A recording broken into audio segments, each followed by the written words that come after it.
एक बार फिर से मार्केट्स का रुख कर लेते हैं और आज फिर से एक बार स्टील काउंटर्स जो हैं चमकते हुए नजर आ रहे हैं। टाटा स्टील हिंडाल्को यहाँ पे भी हम देख रहे हैं कि एक अच्छा मोमेंटम है और एनएमडीसी आज एक बार फिर अच्छी तेजी दिखा रहा है।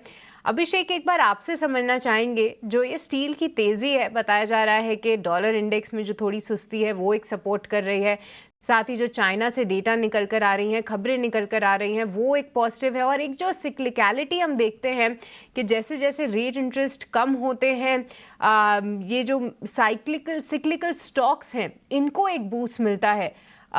कितना भरोसा करना चाहिए इस मेटल की तेज़ी में, और किसी को अगर मीडियम टर्म के लिए यहाँ पे एक्सपोजर लेना हो तो क्या ये सही मौका है?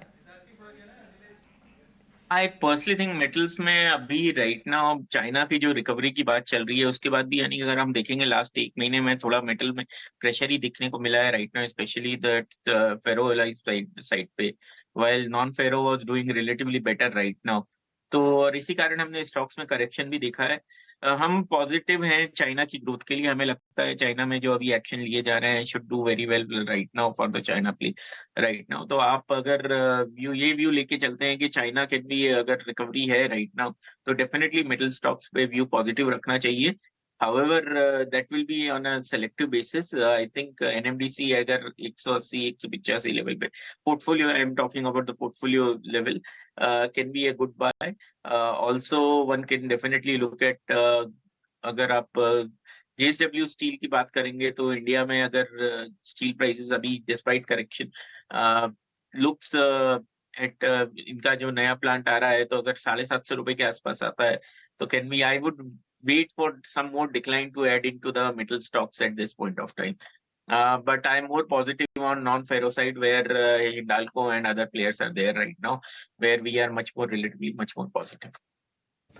आयशर पर जरा फिर से व्यू लेंगे। 5.5% ऊपर है ये शेयर। 5,000 रुपए के लक्ष्य दिए यूबीएस ने, सीधे न्यूट्रल से अपग्रेड करके बाय की रेटिंग दी है।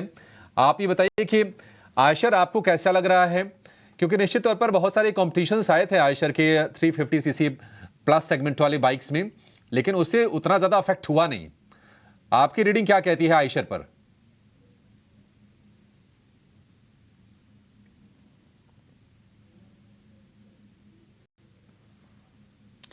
अभिषेक जी प्लीज अनम्यूट कीजिए सर, फिर आपकी आवाज हम सुन पाएंगे।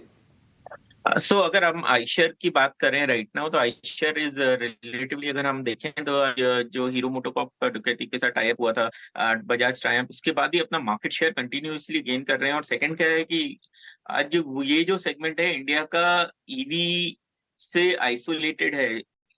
जो आयशर खरीदता है उसको ईवी में कम इंटरेस्ट होता है और उसका इम्पैक्टेड लेस इम्पैक्टेड है।